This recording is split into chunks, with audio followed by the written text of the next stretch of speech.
Coucou mes gazelles, on continue les tirages pour le mois de mai dans le domaine sentimental et cette fois-ci c'est pour vous les amis Sagittaires. Je rappelle que c'est un tirage, comme toujours et à chaque fois qui est général, donc qui ne parlera pas forcément à tout le monde, ce qui est tout à fait normal. Prenez ce qui vous fait vibrer, ce qui résonne vraiment en vous. Laissez tomber le reste, c'est tout à fait normal. Alors donc pour certains d'entre vous, l'énergie dominante pour le mois de mai dans le domaine sentimental,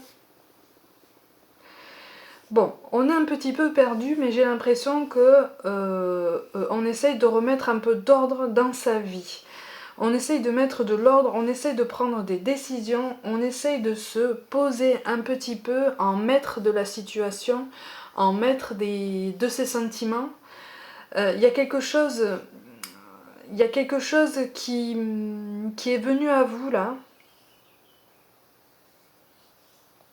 et qui fait que vous vous sentez pas super bien. Au niveau de la gestion des émotions, il y a un souci qui fait que vous êtes un peu perdu. Hein. Il y a des sentiments, il y a des contradictions, il y a des ressentis, des émotions, des choses que vous ne maîtrisez pas, des choses que vous ne trouvez pas logiques parce que vous attachez beaucoup de rationalité à votre parcours sentimental. De toute façon, en carte de synthèse, vous avez celle-ci. J'ai l'impression que là, vous mettez de la distance avec quelqu'un. Ou on met de la distance avec vous, ou de toute façon, c'est mal vécu. C'est interprété comme un rejet, c'est ressenti comme un rejet, comme un abandon. Pour certains ça vient de vous, pour d'autres vous le subissez effectivement. C'est ce qui fait que vous avez décidé de remettre un peu d'ordre dans votre vie, un peu d'ordre dans vos pensées, parce que là il y a quelque chose que vous sentez vous filer entre les doigts en fait, et ça vous aimez pas. Ouais, il y a un manque de communication, il y a un blocage. C'est pour ça que c'est pour ça qu'on me parle d'une mise à l'écart. Oui. Il y a une mise à l'écart parce que visiblement j'ai l'impression que on se sent un petit peu oppressé, on s'est senti un peu oppressé par le passé, par de potentiels commentaires. Alors pour certains ce sont des commentaires de l'entourage qui ont réellement été formulés, pour d'autres ce sont des réactions supposées. Hein. Il y a des suppositions, il y a des conclusions, il y a des... on est à la limite, et c'est un grand mot, à la limite de la paranoïa, mais c'est vraiment très très vite dit, hein, c'est très vite dit, et c'est un mot beaucoup trop fort par rapport à ce que je veux faire passer, mais je pense que vous avez compris le message. Il y a des réactions qui sont supposées, qui ne sont pas avérées là dans votre entourage. Hein. Et j'ai l'impression qu'on s'est fait une idée de vous aussi. Et ça par contre vous n'appréciez pas du tout parce que c'est une idée erronée. Pour certains d'entre vous ça pointe quand même un petit peu, ça pointe le doigt sur un aspect de votre tempérament que vous n'assumez pas forcément. Mais pour d'autres c'est vraiment une contrariété, vous le prenez très mal en fait. C'est comme si vous vous disiez, mais attends, il se fait cette idée de moi, elle se fait cette idée de moi alors que il ou elle ne me connaît pas, il ou elle n'a pas fait cet effort de s'ouvrir à moi ou de me demander de faire pareil. Il y a beaucoup de non-dits, il y a beaucoup de ressentis erronés. Hein. Il y a de la rancœur, c'est ça en fait qui a entraîné de la rancœur. Hein. Il y a beaucoup de malentendus, il y a un manque de communication en fait, un blocage, une espèce de situation complètement gelée qui fait qu'on s'imagine des choses, on s'imagine des scénarios, on fait des suppositions, on en arrive à des conclusions complètement personnelles et pas forcément justifiées à chaque fois, pas forcément vérifiées à chaque fois. Et ça vous ronge, et c'est pour ça que vous mettez à l'écart, c'est pour ça qu'on vous... Alors pour certains, on vous trouve un petit peu... on vous trouve froid et distant, hein, parce que finalement, vous ne donnez pas forcément d'explication par rapport à votre éloignement. Vous ne donnez pas forcément d'explication par rapport à votre silence, en fait. Hein, parce que pour certains, j'ai l'impression que c'est une décision qui a été prise assez soudainement, mais elle résulte de choses qui se sont accumulées. Toute une accumulation de petits détails, de petites contrariétés qui ont fait qu'au bout d'un moment, c'est comme si vous en aviez eu ras-le-bol et que vous aviez dit non mais stop maintenant. Stop, maintenant j'arrête, je suis plus disponible pour personne à part pour moi-même. Ah oui, ça vous empêche d'évoluer et surtout comment je peux dire ça? Ça vous pousse à vous demander l'utilité de tous vos efforts en fait. C'est comme si vous vous disiez, attends, j'ai fait tous ces efforts, mais finalement à quoi ça sert? Parce que regarde, moi j'en suis arrivée là, et j'en suis arrivée à ces conclusions. Mais encore une fois, il y a beaucoup de suppositions, beaucoup de soupçons aussi. En fait, ce sont des suppositions mêlées à des soupçons qui sont résultants de non-dits, résultants de questions qui n'ont pas été soulignées, des questions qui n'ont pas été mises sur le tapis, ce qui fait que ça a créé une couche supplémentaire sur les malentendus, une couche supplémentaire sur de potentiels mensonges. Alors, pour certains, il y a des mensonges avérés. Alors, c'est peut-être un peu rude comme ça, mais pour certains, il y a des mensonges avérés. Pour d'autres, c'est un mélange des deux. C'est parti d'un ou deux mensonges qui n'ont pas forcément été approfondis, ça n'a pas été mis sur le tapis assez souvent pour que les deux personnes puissent repartir du bon pied ensemble, hein, si tant est qu'il y ait tentative de réconciliation. C'est vraiment ce sentiment-là, en fait. Hein. Il y a eu beaucoup de non-dits, et puis on s'endurcit, on veut montrer qu'on est fort, on veut montrer qu'on peut encaisser, il y a une fierté dans tout ça. On veut pas montrer que ça nous affecte. Sauf qu'en fait, ça vous affecte énormément. Pour beaucoup d'entre vous, ça vous affecte énormément. Mais vous doutez même, en fait, du fait d'avoir droit, d'être légitime en fait, de partager quelque chose avec quelqu'un. Hein. J'ai l'impression que c'est quand même très... ça vous dévore en fait, ça vous épuise. C'est épuisant, c'est épuisant. C'est épuisant. Et en fait, c'est comme si vous restez sur vos positions et vous ne voulez pas admettre euh, que d'autres conclusions sont possibles. Vous ne voulez pas admettre certaines choses qui pourraient vous faire avancer. Parce qu'en fait, vous n'avez pas conscience que ça peut vous faire avancer. Même les mauvaises choses, et je dirais même surtout les contrariétés et parfois même les chagrins, sont les choses qui nous font faire des bonds en avant. Mais ça, on s'en aperçoit avec le recul. Et avec un recul qui remonte à loin, en fait. À loin dans le temps. On s'en aperçoit pas forcément de suite. Et il y a un ras-le-bol, on n'a pas envie de s'adapter. On n'a plus envie de faire des efforts, on n'a plus envie d'être souple. C'est vraiment... c'est devenu un poids. Ah oui, ben ça remet en question certaines convictions, effectivement.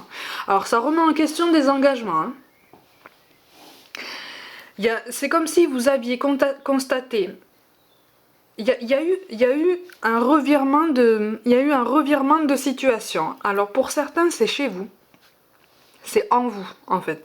Pour certains, ce revirement de situation a eu lieu en vous, en ce sens que vous avez changé d'avis par rapport, comme je le disais, à toute une accumulation de non-dits qui n'ont pas trouvé d'explication assez satisfaisante, ou en tout cas qui n'ont pas été compris entièrement. Pour d'autres, ce revirement de situation, il vient de la personne en face de vous, de la personne qui occupe vos pensées, et vous n'avez pas compris sa réaction. Mais là, il y a une volonté de dire clairement qu'on en a marre, en fait. Ouais. Il y a une volonté de dire clairement qu'on en a marre, mais on reste sur ses positions. Du coup, ça remet en question un potentiel engagement que vous aviez pris ensemble, un engagement de vie. Hein. Alors pour certains, c'est un simple, je dirais entre guillemets un simple emménagement ensemble. Pour d'autres, c'est vraiment un engagement plus concret, hein, du style union civile, enfin Pax ou mariage, mais tout est remis en question.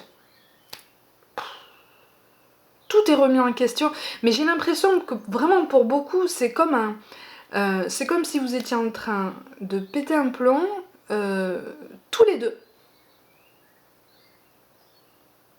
C'est comme si la communication avait complètement vrillé, et que là, on a juste envie de s'isoler, on a juste envie de rester sur ses positions parce qu'on est à bout, quoi, on est à cran, on n'en peut plus.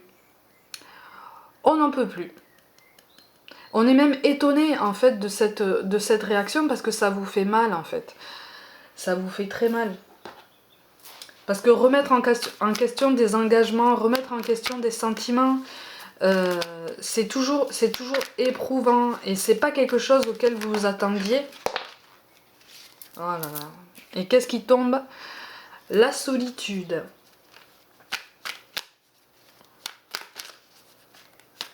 Le mois de mai, pour l'instant, je crois qu'il n'est pas ultra joyeux pour tous les signes que j'ai fait pour l'instant. Hein. Mais ça, c'est une solitude qui est choisie. Elle apparaît comme une solitude choisie. Même si ce revirement de situation vous fait mal, vous avez besoin de cette solitude. Vous avez besoin de laisser aussi l'autre de son côté s'il en éprouve le besoin, justement, s'il vous le dit, ou en tout cas s'il vous le fait comprendre, parce que, encore une fois, on me parle d'une communication qui a vrillé. Il y a eu un truc, il y a eu un élément là, qui a fait que là, il va falloir se recentrer énormément. Il va falloir se recentrer sur vous. Il va falloir aussi faire un point sur tout ce que vous voulez, sur tous vos projets. Il va falloir remettre à plat les questions qui n'ont pas trouvé de réponse satisfaisante. C'est pas parce que quelque chose s'est passé il y a longtemps que c'est forcément réglé. Pour l'un des deux, parfois, il y a encore des séquelles et il y a encore des comportements qui laissent à penser que il faut reposer le sujet sur le tapis, encore une fois, même si on en a parlé de nombreuses fois, dans toutes les langues, dans tous les sens. Parfois, il faut en reparler encore une fois, parce qu'il y a des mots qu'on peut poser, des mots qu'on n'a pas pu poser forcément par le passé, pas forcément des mots adéquats, et là, aujourd'hui, on les a trouvés. On a juste besoin de les exprimer, en fait. Et ça nous permet de sortir de cette angoisse en fait, de ce trop plein d'énergie, il y a un trop plein de sentiments négatifs, un trop plein de questions. Et encore une fois, c'est dommage parce que ce sont des questions pour la plupart, qui n'ont pas lieu d'être. Vous voyez? Et là, on vous appelle si vous voulez à faire le tour de vous-même et surtout à faire comme un inventaire de tout ce qui vous pose problème en fait. Pour éviter de vous laisser couler dans un genre de cercle vicieux où la communication est devenue impossible en fait. Vous voyez? Là c'est comme si les cartes vous disaient que ce problème-là était temporaire. Si vous faites cet effort, chacun de votre côté, de rétablir la communication un petit peu. Alors je ne dis pas forcément de suite de façon optimale, puisque de toute façon elle ne le sera pas, pas de suite en tout cas, mais faire un effort sur la communication. Parce qu'en fait les cartes là disent la communication est difficile, voire même pour certains elle commence à être vraiment rompue, mais elle ne l'est pas complètement. Vous voyez? Et c'est ça qu'on est en train de vous dire. La communication n'est pas complètement rompue. Donc en fait, il ne faut pas perdre espoir, il ne faut pas perdre la motivation. Et puis surtout, si ces projets vous tiennent à cœur avec cette personne-là, surtout mettez les choses à plat de nombreuses fois, autant de fois que nécessaire, parce que ça serait dommage de passer à côté de quelque chose de positif pour tous les deux. C'est pour ça qu'on vous parle de visualisation. Visualise avec clarté la vie que tu désires. Ressens-la dans ton cœur et dans ton âme, et alors elle deviendra réalité. C'est tomber avec la carte de la solitude. Ça, c'est un travail que vous devez mener chacun de votre côté. Hein. Quand je disais qu'il fallait mettre de l'ordre dans ses pensées, c'était vraiment ça. De l'ordre dans les pensées. On vous parle aussi d'anxiété. Nous t'entourons de la lumière de guérison de l'améthyste. Prends une profonde inspiration et respire cette magnifique lumière violette. Sens ton anxiété s'envoler, tu n'as rien à craindre, il n'y a que l'amour. Effectivement, je parlais d'angoisse tout à l'heure. Ça tombe bien, là on parle d'anxiété, c'est la même chose. Il y a un trop-plein des deux côtés. Mais vous avez une façon différente de le gérer. Il faut juste moduler ça, il faut juste faire comprendre ça. Ça peut paraître compliqué au début. Alors la période n'est pas forcément propice, mais quelque chose de positif est possible. Un aboutissement positif est possible. Mais il va falloir faire preuve de souplesse et il va falloir faire preuve de transparence des deux côtés en fait. Et enfin, on vous parle de l'archange Métatron. Je suis ton lien entre le ciel et la terre, entre ton caractère humain et divin. Je suis là pour t'aider à guérir les conflits qui existent entre ton cœur et ton esprit. Et ben voilà. Ressens-moi dans ton cœur et dans tes pensées. À travers l'unité, il y a l'amour. Quand on parle d'unité ici, en fait, on parle d'alignement. Et quand on parle d'alignement, on parle encore une fois de réorganisation des pensées, des priorités, de vos projets et de ceux avec qui vous souhaitez mener à bien ces projets. Vous voyez? Parce que là, on vous demande de ne pas perdre de vue votre futur avec cette personne. Parce que c'est encore possible, mais les questions qui se posent là, les suppositions qui se posent là, il ne faut pas les laisser s'ancrer en vous. Parce que ça va complètement détruire cette relation, ça va la rendre au mieux bancale, au pire, ça va la faire s'effondrer. S'effondrer pour un manque de communication et toute une accumulation de malentendus. Donc, n'oubliez pas, amis Sagittaires, on reste maître de nos décisions, on reste maître de nos choix.